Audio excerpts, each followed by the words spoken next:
दो प्रोटा का हाथ जो बिजली से घिरा हुआ है साको की ओर बढ़ता है और प्रोटा कहता है यह है ड्रैगन किंग स्टाइल की गुप्त कला। और इसी तरह वह साको को बिजली की हथेली से प्रहार करता है और इसके साथ ही एक विशाल विद्युत झटका निकलता है जो तुरंत ही साको की जान ले लेता है। ऐसा लगता है जैसे वह बेचारा किसी हाई वोल्टेज तार को पकड़ बैठा हो। हाजिमे सोचता है कि साको की मौत लगभग तुरंत हो गई, लेकिन उसके लिए यह दर्दनाक रहा होगा क्योंकि बिजली की धारा उसके पूरे शरीर में बह रही थी और उसे भून रही थी। और प्रोटा सोचता है कि यह एक नीच सैडिस्ट इंसान साको के लिए एक उपयुक्त मौत है और वह उस चीज को उठा लेता है जिसका नाम याद नहीं, जो बांसुरी नहीं है, लेकिन मैं उसे बांसुरी कहूंगा। वह उसे उठा लेता है क्योंकि यह उसके हमले के बाद बची एकमात्र चीज है। और वह कृत्रिम राक्षस शोगोथ वहां तड़प रहा है और कांप रहा है क्योंकि उसे अंगूठी से निकली पवित्र ऊर्जा का जबरदस्त झटका लगा था। लेकिन प्रोटा जानता है कि यह जीव कमजोर हो गया हो, उस पर शारीरिक हमले काम नहीं करते, लेकिन उसे मारने के लिए केवल तत्वीय हमलों जैसे बिजली या आग या फिर पवित्र शक्ति का उपयोग ही किया जा सकता है। और फिर हाजिमे ब्राबो जो बांसुरी बजाने में माहिर है उस वाद्य यंत्र को बजाने के लिए तैयार हो जाता है। खैर, शोगोथ इतना घायल है कि प्रोटा जो भी करेगा उससे उसका काम तमाम हो जाएगा, लेकिन ब्राबो उस जीव पर अपनी जादुई शक्तियां बर्बाद नहीं करना चाहता क्योंकि शोगोथ पहले ही मौत के कगार पर है।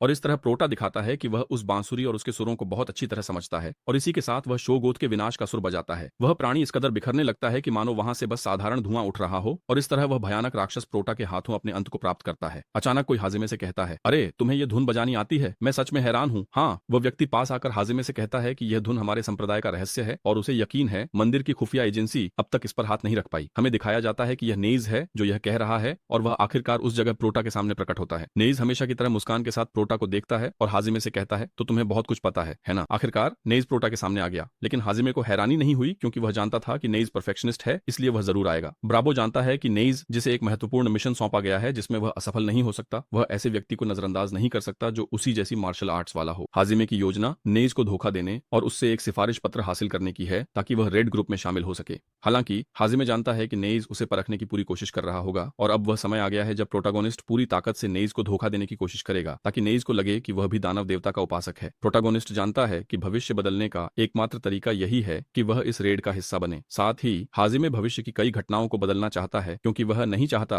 कि उसकी पिछली जिंदगी की त्रासदियां फिर से दोहराई जाए। इसी तरह हाजिमे को अपने गुरु की याद आती है जिसने उसे सब कुछ सिखाया, क्योंकि उसके दिल में अपने गुरु के प्रति एक बड़ा कर्ज है जिसे वह पिछली जिंदगी में चुका नहीं पाया था। और इसी तरह हमें हाजिमे के गुरु की तीखी नजर दिखाई जाती है और प्रोटागोनिस्ट अपने मुट्ठी भींचते हुए सोचता है कि वह चाहता है कि उसके गुरु का अंत इस बार पिछली जिंदगी से बिल्कुल अलग हो और इसके लिए ब्राबो को नेज के करीब जाने और उसे पूरी तरह से धोखा देने का मौका चाहिए, क्योंकि इस बार प्रोटागोनिस्ट की सोच बिल्कुल अलग है। चाहे मुझे कुछ भी करना पड़े, वह उन सभी अभिशप्त घटनाओं को बदल देगा। इसके बाद नेज फिर से प्रोटागोनिस्ट से बात करता है क्योंकि हाजिमे वहां खड़ा था, खोया और बातों में डूबा, बिना बोले। नेज प्रोटा को बताता है कि वह अब तक पास में था, निगरानी कर रहा था और हाजिमे को बताता है कि वह एक साधारण नतीजे पर पहुंचा है। इसी समय नेज अपनी पीठ से अजीब तलवार निकालता है, लगता है वह तलवारों की भाषा में बात करना चाहता है। तलवार हाथ में लेकर नेज हाजिमे से कहता है कि वह एक लक्ष्य है जिसे खत्म किया जाना है और इसी के साथ वह प्रोटा पर हमला करने की तैयारी करता है। बिजली की तरह उसकी ओर बढ़ता है। प्रोटा पलक नहीं झपकता क्योंकि अगर पलक झपकी तो सब खत्म और हाजिमे हारने के लिए वहां नहीं है। वह नेज का सामना करने को तैयार हो जाता है जो पूरी ताकत से उस पर टूट पड़ता है। प्रोटा जानता है कि अब जोरदार हमला होने वाला है, इसलिए वह ड्रैगन किंग से खुद को बचाने की तैयारी करता है। उसके हाथों से कई बिजली की चमक निकलती दिखाई देती है। वहीं नेज की ऊर्जा का रंग अलग है, लेकिन उसकी शक्तियां भी वही काम करती हैं जो हाजिमे इस्तेमाल कर रहा है। नेज जबरदस्त वार करता है और एक पल में वह प्रोटा पर 50 से ज्यादा तलवार के वार कर देता है, फिर उसके पास से आगे निकल जाता है। नेज काफी चिंतित हो जाता है क्योंकि जब उसने प्रोटा पर वार किया तो उसे ऐसा लगा कि उसके सारे हमले चूक गए। उसे लगभग कुछ भी महसूस नहीं हुआ, लेकिन नेज ने अब तक पलक भी नहीं झपकाई थी और जैसे ही वह पीछे देखता है, प्रोटा ने उस पर 3 छोटी कंकड़ें फेंक दी थी।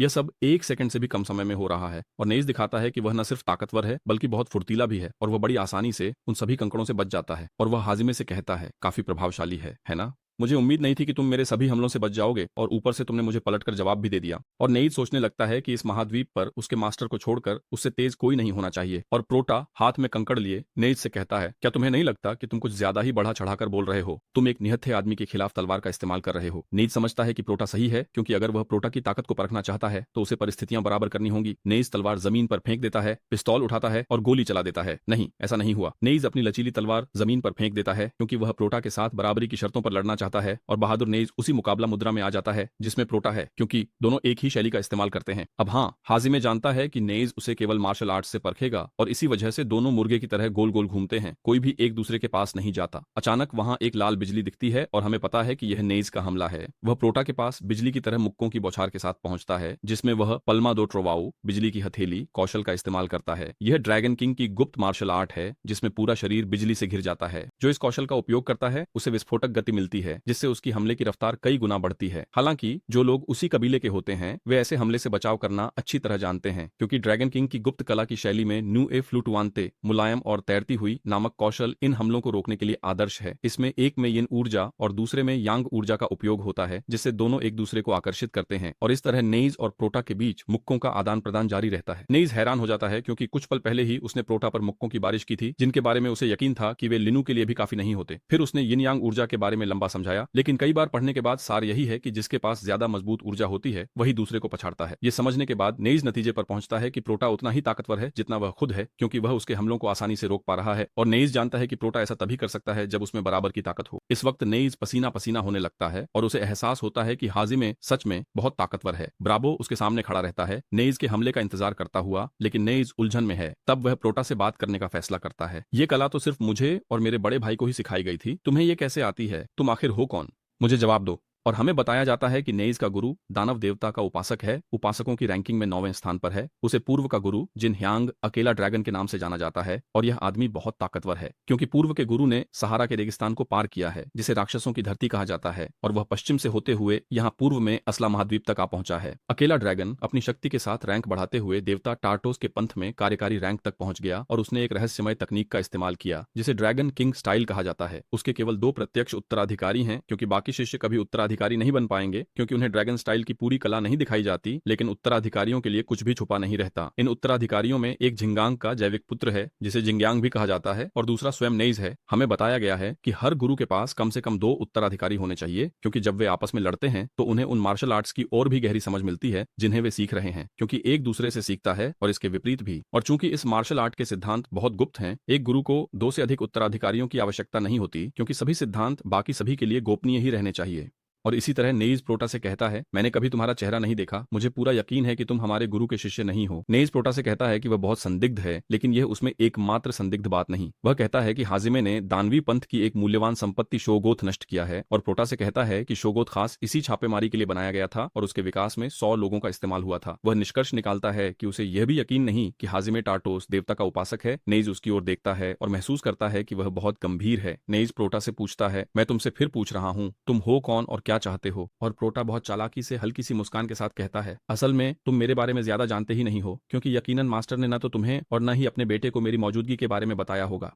और फिर प्रोटा ने नेइज से कहा, अरे क्या तुमने सच में सोचा था कि मास्टर के सिर्फ 2 उत्तराधिकारी हैं? और हाजिमे नेइज को समझाता है, बस तुम्हें दिमाग लगाना है, क्योंकि जवाब बहुत ही आसान है, तो मैं तुम्हें बहुत धीरे धीरे समझाता हूँ। देखो, एक मास्टर के पास सिर्फ 2 उत्तराधिकारी हो सकते हैं, लेकिन अगर सीखने की प्रक्रिया में उन उत्तराधिकारियों में से एक की मौत हो जाए तो क्या होगा? जाहिर है नेइज को जवाब पता है, क्योंकि अगर उत्तराधिकारियों में से एक मर जाए तो जो बचा है उसके पास ट्रेनिंग के लिए साथी नहीं होगा। जब तक मास्टर नया उत्तराधिकारी तैयार करता है ताकि फिर से 2 उत्तराधिकारी हों, तब तक बहुत समय बीतेगा और मास्टर व्यस्त है। इसलिए इसका एक ही जवाब है। और नेइज की आंखें फटी रह जाती हैं, क्योंकि वह जानता है कि यही सही जवाब है। हाजिमे हल्की मुस्कान के साथ नेइज को कबूल करता है कि वही शैडो अप्रेंटिस है, यानी वह जिसे उत्तराधिकारी में से किसी एक के मरने पर उसकी जगह लेने के लिए तैयार किया गया था। इसके बाद हमें शैडो शिष्य के बारे में और विस्तार से समझाया जाता है, और ये एक बहुत पुरानी परंपरा है जो पूर्वी मार्शल आर्टिस्टों के बीच चली आ रही है।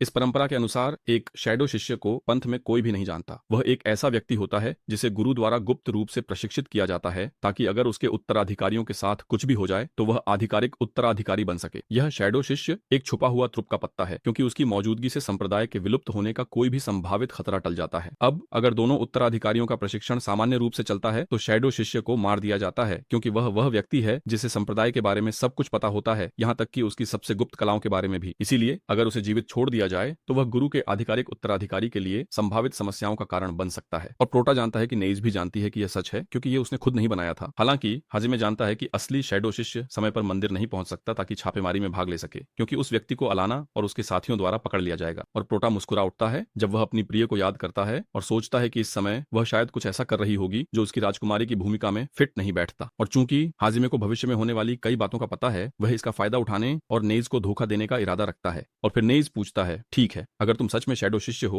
तो ये जानकारी बहुत गुप्त रखी जानी चाहिए थी, तो फिर गुरु ने तुम्हें यहाँ क्यों भेजा? इसके बाद नेइज कहता है कि उसने स्थिति की पुष्टि के लिए पहले ही गुरु से संपर्क कर लिया है। हालांकि गुरु ने नेइज से कभी नहीं कहा था कि वह हाजिमे जैसे शिष्य को भेजेंगे, और नेइज ये कहने के बाद सोचता है कि यह एक बड़ा झूठ है जो उसने अभी अभी गढ़ा है। अब अगर हाजिमे एक धोखेबाज है तो वह कोई भी अधूरी सी बहाना बनाने की कोशिश करेगा। नेइज जानता है कि वर्तमान स्थिति में टाटारो देवता के उपासकों के लिए मंदिर के बाहर के लोगों से संपर्क करना बहुत मुश्किल है और आमतौर पर मंदिर में मौजूद उपासक ही अपनी स्थिति के आधार पर खुद ही निर्णय लेते हैं। और इसी तरह चुपचाप नेइज एक जादू को केंद्रित करना शुरू कर देता है और उसका इरादा है कि जैसे ही हाजिमे पर थोड़ी भी संदेह की झलक दिखे वह उसे उसी जादू से खत्म कर देगा। वह बहादुर हाथ सीने पर बांधते हुए नेइज को जवाब देता है कि उसे आदेश मिले हैं कि वह अपनी पहचान बाकी दानव देवता उपासकों से छुपाए, अपनी ताकत से छापेमारी में शामिल हो और अगर नेइज के साथ कुछ हो तो जिम्मेदारी उसी की होगी। नेइज अब भी नाराज हाजिमे से पूछता है कि क्या वह उसकी असली जिम्मेदारी जानता है। हाजिमे कहता है, हाँ जानता हूँ, आखिर कैसे नहीं जानता। तुम्हारा मिशन नेइज एक ड्रैगन का दिल लेकर भागना है और इसी तरह हमें बताया जाता है कि ड्रैगन के दिल में एक जादुई पत्थर बनता है जिसे ड्रैगन का दिल कोरासाउंड डू ड्रैगन कहा जाता है और यह पत्थर एक ऐसा आइटम है जो तुम्हें ड्रैगन जैसी ताकत देता है। और कहा जाता है कि 1000 साल पहले अभिशप्त राजकुमारी यूरिडिका ने इतिहास में पहली बार इस वस्तु को पाया था और उसे अपनी कब्र के अंदर ले गई थी। नेइज का मिशन है वह उस कब्र से ड्रैगन के दिल के साथ भाग निकले और ऐसा इसलिए है क्योंकि समय के शूरवीर कवलेरोस डू टेम्पो ड्रैगन किंग की विद्युत गति नहीं पकड़ पाएंगे। जैसे ही नेइज ने यह वस्तु हाथ में ली कोई भी उसकी भागने से उसे रोक नहीं पाएगा। इसी तरह हाजिमे ने नेइज से कहा, जो तुम कर सकते हो वह मैं भी कर सकता हूँ। अगर तुम्हारे लिए कुछ गलत हो जाए तो मैं ही तुम्हारी जगह ले सकता हूँ। हमारे गुरु सिर्फ तुम्हें इस मिशन पर भेजकर बहुत चिंतित हो गए थे और इसी वजह से उन्होंने मुझे भेजा। और नेइज ये सुनने के बाद काफी डर जाता है। हालांकि हाजिमे आगे बढ़ता है और कहता है, देखो जिस वजह से मैंने अपने मिले आदेशों की अवहेलना की और तुम्हें इतनी आकर्षक चीज के साथ इस जगह बुलाया वह यह थी कि रेड में भाग लेने की शर्तें मेरी उम्मीद से कहीं ज्यादा जटिल थीं। जब आसान रास्ता मेरे सामने है मैं मुश्किल रास्ता क्यों चुनूं? देखो इसी वजह से मैं तुमसे मिलना नहीं चाहता था। मेरे पास तुम्हें बताने के लिए एक और जरूरी बात है। और नेइज पूछता है, ऐसी कौन सी जरूरी बात है? जल्दी बताओ। इसके बाद प्रोटा नेइज की ओर बढ़ता है और पास पहुंचकर कहता है कि वह खून के आंसू के बारे में बात करना चाहता है। ये सुनकर नेइज चौंक जाता है, पसीना आता है और सोचता है कि ये आदमी इस बारे में कैसे जानता है। और हमें बताया जाता है कि खून का आंसू एक तलवार है और यह खजाना नेइज के परिवार से चुरा लिया गया था।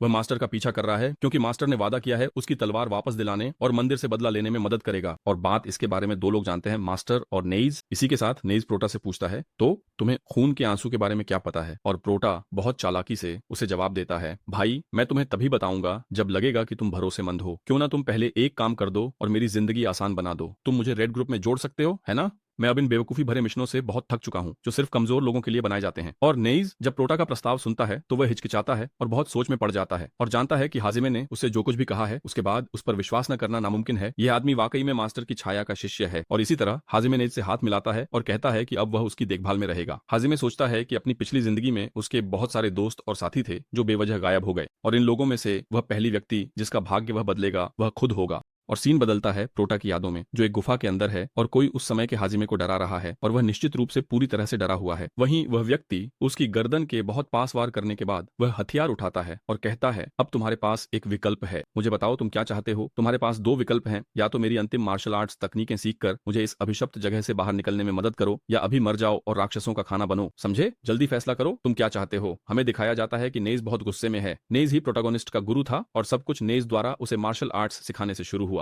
इन्हीं तकनीकों के आधार पर वह दुनिया का सबसे ताकतवर इंसान बना। अपनी पहली जिंदगी में गुरु नेइज से ड्रैगन किंग स्टाइल सीखते हुए। दृश्य अगले दिन पर बदल जाता है। एक खूबसूरत दिन, बहुत उजला और गर्म।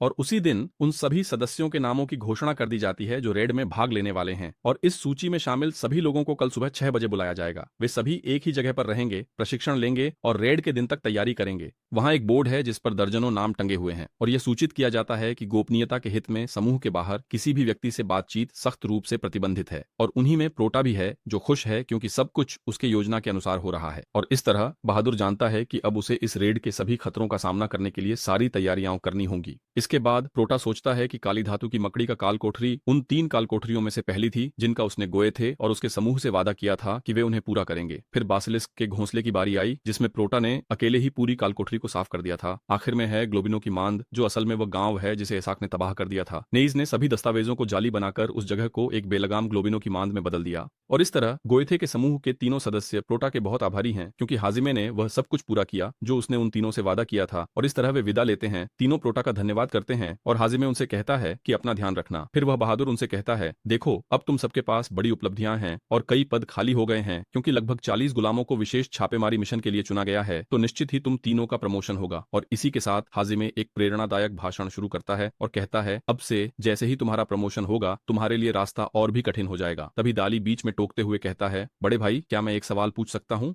और वह बहादुर कहता है, क्या? बोलो क्या बात है? क्या मैंने बीच में टोक दिया? नहीं नहीं कुछ नहीं। अंदर ही अंदर डेल सोचता है कि वह प्रोटा प्रोटा के साथ जहां भी जाए उसका पीछा करना चाहता है, क्योंकि वह जानता है कि हाजिमे के पास उसे सिखाने को अभी बहुत कुछ है। हालांकि डेल प्रोटा से यह अनुरोध करने में असहज है और यह नहीं करता, क्योंकि वह जानता है कि हाजिमे का उद्देश्य उनकी कल्पना से बड़ा है और सामान्य लोग जैसे वे हैं वे उसकी कल्पना भी नहीं कर सकते। डेल जानता है कि गोएथे समूह के सभी लोग वहां कमजोर हैं और हाजिमे का पीछा करने का उन्हें कोई अधिकार नहीं, लेकिन प्रोटा उन निराशाजनक विचारों को बीच में रोकता है और कहता है, सुनो, जब तक तुम सब लोग मरने की हद तक मेहनत से ट्रेनिंग करते रहोगे, एक दिन जरूर आएगा जब तुम मेरे साथ चल सकोगे और मैं निश्चित रूप से तुम्हारा इंतजार करूंगा। डेल हैरान रह जाता है। इसके बाद प्रोटा विदा लेता है और बाहर जाता है। तीनों से कहता है कि वह उनसे बड़ी उम्मीदें रखता है। वे तीनों प्रोटा के प्रति सम्मान में झुकते हैं और उसके द्वारा किए गए सब कुछ के लिए धन्यवाद करते हैं। हाजिमे जानता है कि दो लोग जिनकी मौत निश्चित थी अब जीवित हैं। हाजिमे को इन दोनों की आंखों में जो चमक दिखती है वह उसे अच्छा महसूस कराती है और इसका मतलब है कि इन दोनों को बचाने में हाजिमे ने कोई गलती नहीं की। हालांकि ये लोग लगभग मरे हुए ही होंगे और ऐसा तब होगा जब 3 साल बाद टाटारो देवता के उपासक अपनी पुकार में सफल हो जाएंगे, क्योंकि इस दुष्ट देवता के आगमन के साथ ही बहुत से लोग, जिनमें ये लोग भी शामिल हैं, अपनी जान गंवा देंगे। और यह सुनिश्चित करने के लिए कि ऐसा न हो, हाजिमे का एक लक्ष्य है, एक ड्रैगन का दिल अपने हाथों में लेना और यह वस्तु टाटारो देवता के पंथ से पहले हासिल करना। और दृश्य बदलता है नन के कमरे में, क्योंकि इसके बाद प्रोटो का अगला कदम है जो छापेमारी रेड की तैयारी है। और एना, जो बहुत सुंदर और प्यारी है, हाजिमे से कहती है, तो तुम्हें कैसा लगा, तुम्हें क्या लगता है? हमारा हीरो हैरान रह जाता है, क्योंकि ये वही उपकरण है जिन्हें वह ढूंढ रहा था और नन ने पहले ही उसके लिए जुटा दिए हैं। हाजिमे मुस्कुरा उठता है, क्योंकि ये वाकई अच्छे हैं। सबसे बढ़िया बात यह है कि नन एना ने वही चीजें जुटाई हैं जो उसने मांगी थीं। उन हथियारों में कई प्रभावशाली हैं, जैसा उसने कहा था। सबसे अच्छी बात, उन सभी में मना ऊर्जा प्रवाह अच्छा है। और हाजिमे जानता है कि अभिशप्त राजकुमारी की कब्र एक भूल भुलैया है जो कंकालों से भरी है, क्योंकि वे कंकाल हैं, वे दर्द महसूस नहीं करते, वे पहले ही मर चुके हैं। इसके अलावा उनके कंकाल सामान्य नहीं हैं, वे आम कंकालों से कहीं ज्यादा मजबूत हैं। इसलिए मांस काटने, दर्द पहुंचाने या जीवन शक्ति छीनने जैसे हमले उन पर बेकार हैं। और इस तरह हाजिमे जानता है कि कंकालों के खिलाफ असल में सिर्फ एक चीज असरदार है, भारी हथियार, जिनसे वह कंकालों को जोरदार प्रहार से नष्ट कर सकता है। सभी हथियारों का विश्लेषण करने के बाद वह बहादुर व्यक्ति नन से कहता है कि वह वे हथियार खरीदेगा और वह कहती है, हाँ सच में, वाह अच्छा, मैं बहुत सारा पैसा कमाऊंगी। इसके बाद हाजिमे पास रखी तलवार उठाता है और वह बहादुर मुस्कान के साथ कहता है कि उसे खास तौर पर यह तलवार पसंद आई है और हमें की लंबी तलवार दिखाई जाती है, जो चाहे वीडियो रोककर उस पर लिखा पढ़ सकता है। बहन आना सोचती रहती है कि उसे यह तलवार सिर्फ इसलिए मिली क्योंकि हाजिमे ने खास तौर पर इसके लिए कहा था, लेकिन एक लंबी तलवार कंकालों के खिलाफ पूरी तरह से बेअसर है और वह सोचती है कि प्रोटो क्या सोच रहा होगा। हालांकि वह बहादुर जानता है कि उस भूल भुलैया के अंदर उसकी चिंता सिर्फ कंकाल ही नहीं होंगे, क्योंकि यह भूल भुलैया इतनी कठिन है कि प्रकाश मंदिर पिछले 10 सालों से इसे पूरा करने की कोशिश कर रहा है। हाजिमे जानता है कि वहां कई टाटारस देवता के उपासक भी छिपे होंगे जो उस वस्तु को पाने के लिए अपनी पूरी ताकत से लड़ेंगे, क्योंकि उनके संप्रदाय का अस्तित्व उसी पर निर्भर करता है कि वे ड्रैगन का दिल हासिल कर सकें।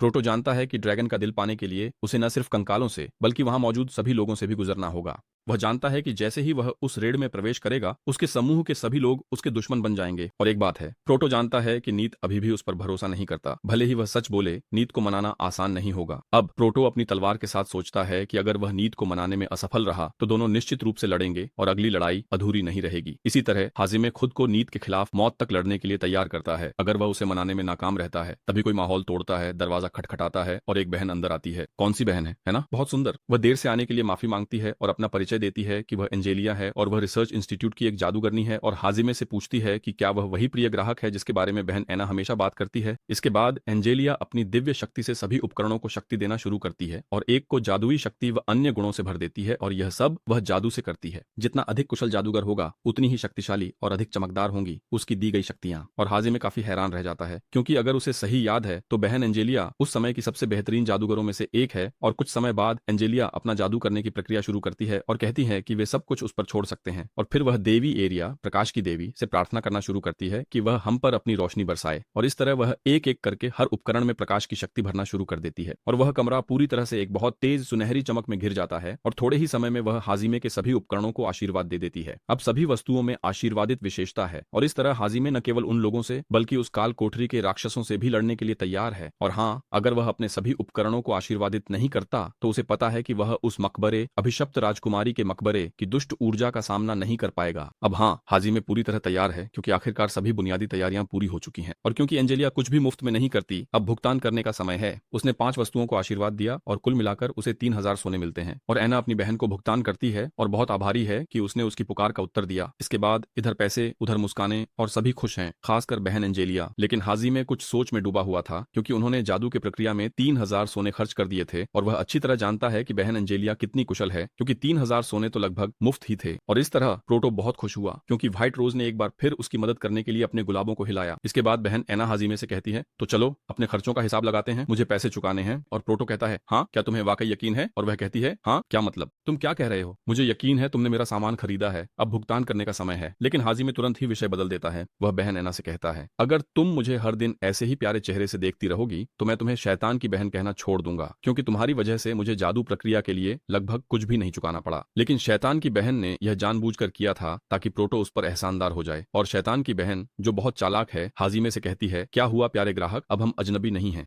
हम अब दोस्त हैं। और फिर वह गुस्से में उससे कहता है, हाँ है ना बहन, तो यकीनन तुम्हारे पास भी समय कम होगा, है ना, इसीलिए सब कुछ इतनी जल्दी हो गया, है ना।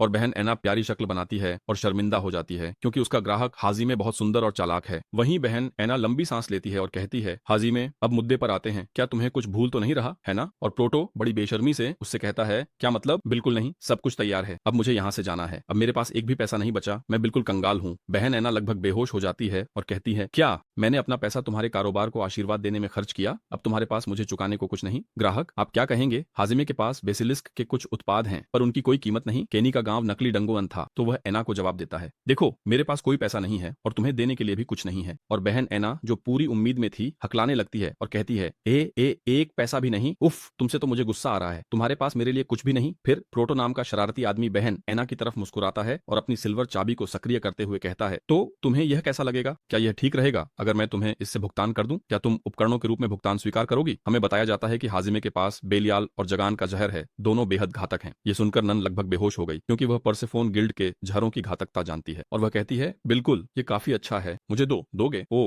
हाजिमे, मुझे ये दे दो। और प्रोटो वहीं खड़ा रहता है, हाँ मैं दूं या नहीं? हूं, हम इधर आओ, तुम ऊपर से तो ले नहीं सकती, तुम कितनी छोटी हो। और वह कह रही है, मजाक बंद करो और जल्दी से मुझे यह दे दो, मुझे ये दो, मैं तुम्हारी पिंडली काट लूंगी, समझे? चलो हाजिमे, ओह कमबख्त, मुझे वह चीज दे दो हाजिमे, मुझसे मजाक मत करो, मुझे वह दे दो। और नन कूदने लगती है, मुझे यहाँ दो, हाथ नीचे करो, चलो हाथ नीचे करो, देखो सुअर मारने की तरकीब लगाऊंगी, समझे, तुम्हारी बगल में अंगूठा घुसेड़ दूंगी, समझे, वह चीज मुझे दो। और हाजिमे वहीं खड़ा है, दूं या ना दूं, है ना, लो। जब वह लेने जाती है वह फिर से खींच लेता है, लो ले लो बहन, देखो तुम्हारे सामने है, आओ ले लो। और वह बहुत चिढ़कर कहती है, हाजिमे तुम्हें मुझे परेशान करने में बड़ा मजा आता है ना, चलो वह चीज मुझे दो, जल्दी दो। 15 अरब सदियों के बाद हाजिमे अपनी बहन के साथ खेलते खेलते थक गया और वह घातक जहर उस मासूम महिला को दे देता है। फिर सख्त चेतावनी देता है, ओ बहन, जब तुम ये जहर बेचने जाओ, बिच्छू नाम के जिस संपर्क से मिलोगी वह बहुत खतरनाक है, समझी, उसको मत बेचना, बिल्कुल नहीं। और आना खुशी के मारे रो रही है क्योंकि अब उसके पास 2 और नन्हे बच्चे हैं जो उसके लिए बहुत सारा पैसा लाएंगे। इसी तरह हाजिमे पीठ घुमाकर जाने लगता है और आना उससे विदा लेते हुए कहती है, सुरक्षित रहना मेरे प्यारे ग्राहक, जब रेड से बाहर आओगे मुझसे मिलना, ठीक, मैं बकाया दे दूंगी क्योंकि पैसा बचेगा। ओह मुझसे मिलना ही होगा, समझे, वादा करोगे? और हाजिमे अनदेखा करके चला जाता है। दृश्य अगले दिन सुबह बदलता है। 80 से ज्यादा लोग लाइट टेम्पल के सामने कतार में हैं और मुन्निया सोचता है कि यहाँ कितने लोग हैं। ये उससे ज्यादा है जितना उसने सोचा था क्योंकि शूरवीरों और उपचारकों के अलावा वहाँ कई गुलाम भी हैं और उसने जल्दी गिनती की तो लगभग 100 लोग हैं। और हाजिमे जब वह उन सबको देखता है तो उसे याद आता है कि पिछली जिंदगी में उनमें से बहुत कम लोग उस रेड से जिंदा निकले थे। और हाजिमे जानता है कि इस बार भी कुछ अलग नहीं होगा, ज्यादातर लोग अंदर ही मर जाएंगे। कुछ ही पलों बाद एक व्यक्ति पास आता है और कहता है कि लगता है कि सब लोग यहाँ आ चुके हैं, है ना। और हमें दिखाया जाता है कि यह सुनहरे बालों वाला व्यक्ति सभी समूहों का नेता है और वह मंदिर के सभी शूरवीरों का कप्तान है। इसी तरह लूसियस मुस्कुराता है और सबको कहता है, क्या आप सब तैयार हैं? चलो शुरू करते हैं। अगर आप अगला भाग देखना चाहते हैं तो कृपया लाइक करें और परिवार के ग्रुप में शेयर करना न भूलें। मैं यहाँ उसी पुराने दुविधा में हूँ, या तो मावा बनाऊं या मावा देखूं,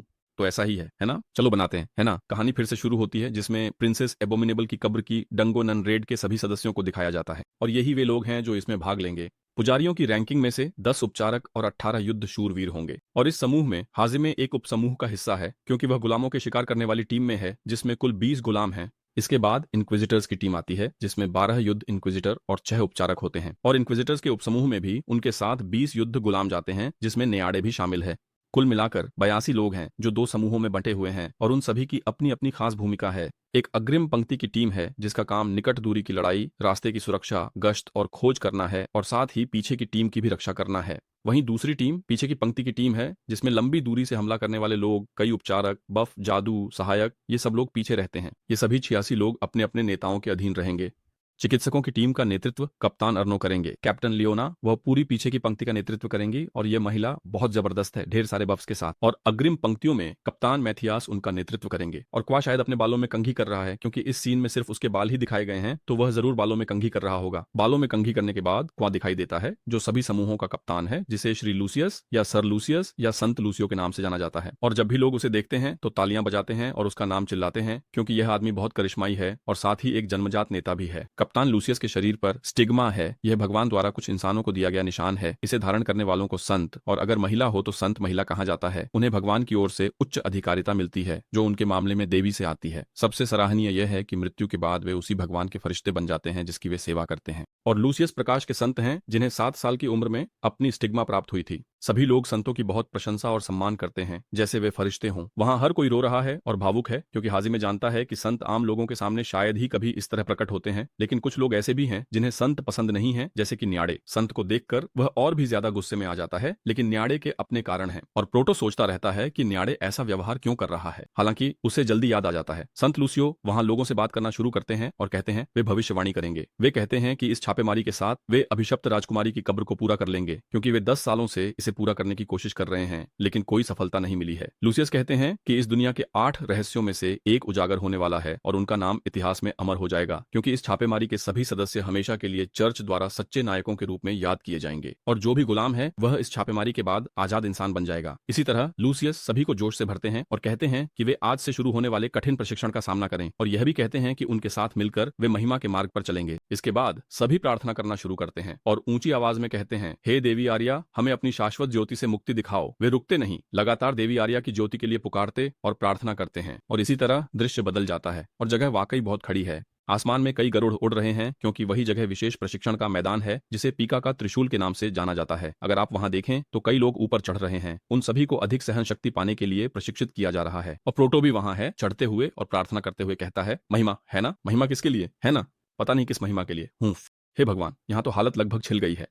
महिमा? कोई महिमा नहीं। जैसे ही वह पहाड़ पर चढ़ता है, हाजिमे सोचता है कि निश्चित ही जो भी इस रेड से बाहर निकलेगा उसे बहुत सम्मान मिलेगा। लेकिन हाजिमे मूर्ख नहीं है और सच्चाई जानता है। वह जानता है कि इस रेड को पूरा करने का कारण न तो मानवता की भलाई है और न ही कोई वीरता भरा कार्य। ये सब व्यापार और बहुत सारा सोना पाने के लिए है, क्योंकि हर पूरी की गई काल कोठरी में हमेशा टनों सोना और बहुत कीमती सामग्री मिलती है। इसके बाद हम देखते हैं कि कप्तान मैथियास वहां मौजूद हर किसी को काल कोठरी की समाधि का एक टुकड़ा उपहार में दे रहे हैं। वह कहता है, ओह, यह चीज बहुत शापित है, इसीलिए मैं इसका एक टुकड़ा हर किसी को दे रहा हूँ, ताकि तुम लोग पहले से ही उस बुरी ऊर्जा के साथ खुद को ढाल सको जो कब्र के अंदर होगी। तो तुम्हें इस शापित चीज को 24 घंटे अपने पास रखना होगा, ताकि देख सकें कि क्या तुम बुरी ऊर्जा के साथ खुद को ढाल पाते हो। जब वहां जाओ तो दिमाग मत खोना और पागल मत हो जाना। डंगन पूरा करना हमेशा बड़ा निवेश होता है, क्योंकि टीम बनानी, काम करने, पोषण और उपकरण लेने होते हैं, और उसे पूरा करने के बाद ही असली मुनाफा मिलता है। और निवेशक ही वे लोग होते हैं जो इससे मुनाफा कमाते हैं। जब हमें डंगन के बारे में एक व्याख्या मिल रही होती है, हाजिमे, निएड और उनके साथ पूरा समूह अपना कठिन प्रशिक्षण जारी रखते हैं, और हमें बताया जाता है कि डंगन पूरा होने और सब कुछ सुरक्षित हो जाने के बाद उसके चारों ओर और पास में शहर बनाए जाएंगे, और वे सारी जमीनें जो पहले शापित थीं या डंगन के बहुत पास थीं, अब वास्तव में बसाई जा सकती हैं। और इस तरह एक छोटी सी जमीन जो पहले शापित थी और जिसकी कोई कीमत नहीं थी, शाप हटने के बाद बहुत कीमती हो जाएगी। ये बिल्कुल वैसा ही लगता है जैसे आप पहाड़ की चोटी पर एक जमीन खरीद लेते हैं जहां कोई कुछ नहीं समझता और सब लोग आप पर हंसते हैं।